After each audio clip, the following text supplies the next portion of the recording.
సత్యసాయి జిల్లా కొత్త చెరువు మండలం తిప్ప బట్లపల్లి గ్రామానికి చెందిన సాఫ్ట్వేర్ ఉద్యోగి మహేష్ హత్య కేసును పుట్టపర్తి అర్బన్ పోలీసులు ఛేదించారు. హత్య కేసులో ప్రధాన నిందితులు మారుతిరెడ్డి, వంశీకిషోర్, లోకేష్, బాలమిత్ర, అభిషేక్ నిందితులను పోలీసులు అరెస్ట్ చేశారు. వారి వద్ద నుండి ఒక ఇన్నోవా వాహనం, 5 సెల్ ఫోన్లను, ఇనుప రాడ్ను స్వాధీనం చేసుకున్నారు. నిందితులు 5 స్నేహితుల మధ్య ఆర్థిక లావాదేవీల్లో మనస్పర్ధలు తలెత్తడంతో 5 మంది నిందితులు కలిసి మహేష్ ను హతమార్చడం జరిగిందని డీఎస్పీ విజయకుమార్ తెలిపారు. మనకు బాడీ మనకు తప్పిపోయేటువంటిది 3వ తేదీ కంప్లైంట్ మనకు వస్తుంది రాత్రి. అది కంప్లైంట్ కొత్త చెరువులో CI Maruthi Shankar case register చేస్తారు. అందులో దాని తర్వాత ఈ యొక్క మర్డర్ కేసును కూడా మరుసటి దినమే బాడీ మనకు ట్రేస్ అవుతుంది ఎక్కడ కెనాల్లో. అప్పుడు మనం మర్డర్ కేసు కట్టి దీని మీద ఇన్వెస్టిగేషన్ సంబంధించి స్టార్ట్ అవుతుంది. ఒరిజినల్గా ఇతన్ని చంపినారనేటువంటి మనకు అక్కడే మర్డర్ కేసు స్టార్ట్ అవుతుంది.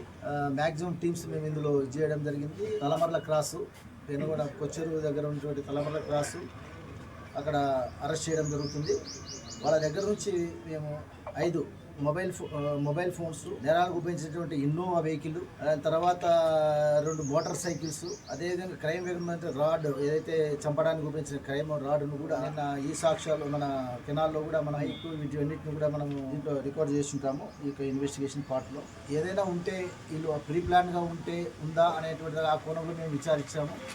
దాని తర్వాత దీనికి సంబంధించిన ముందు ఏమైనా ఉంటే కూడా ఫర్దర్ కూడా ఏదైనా వస్తే కూడా యాంగిల్ కూడా ఇన్వెస్టిగేషన్ చేయడం జరుగుతుంది. హత్యకు సంబంధించినటువంటి కారణాలు మోటివ్ వరకు మాకు తెలిసినటువంటి మోటివ్ ఆర్థిక లావాదేవీల్లో కొంత డబ్బును ఇతను డిమాండ్ చేస్తున్నట్టు మహేష్ అనేటువంటి వ్యక్తి, వాళ్ళు చేసినటువంటి డిమాండ్ పాయింట్ ఆఫ్ వ్యూలో కొంచెం టూ మచ్ అయింది. మాకు ఊరికి ఇప్పుడు చెప్పినా వినడం లేదు అనేటువంటి ఉద్దేశంతో వీళ్ళు ఆ రోజు చనిపోయిన వ్యక్తే వీళ్ళు అక్కడ మళ్ళీ వాళ్ళని చేంజ్ చేయడము, అక్కడ జరిగినటువంటి స్పర్ ఆఫ్ మూమెంట్లో తీసుకుని తట్టు తాగారు. కాబట్టి ఫర్దర్ ఇన్వెస్టిగేషన్ ఇంకా దీంట్లో ఏమైనా ఉందా, ఏమైనా ల్యాండ్ ఇష్యూస్ ఉన్నాయా, లేదంటే ఇంకా ఏమైనా అమ్మాయిల విషయం ఉన్నాయా, ఇవన్నీ ఇంకా వెలికి తీసేటువంటి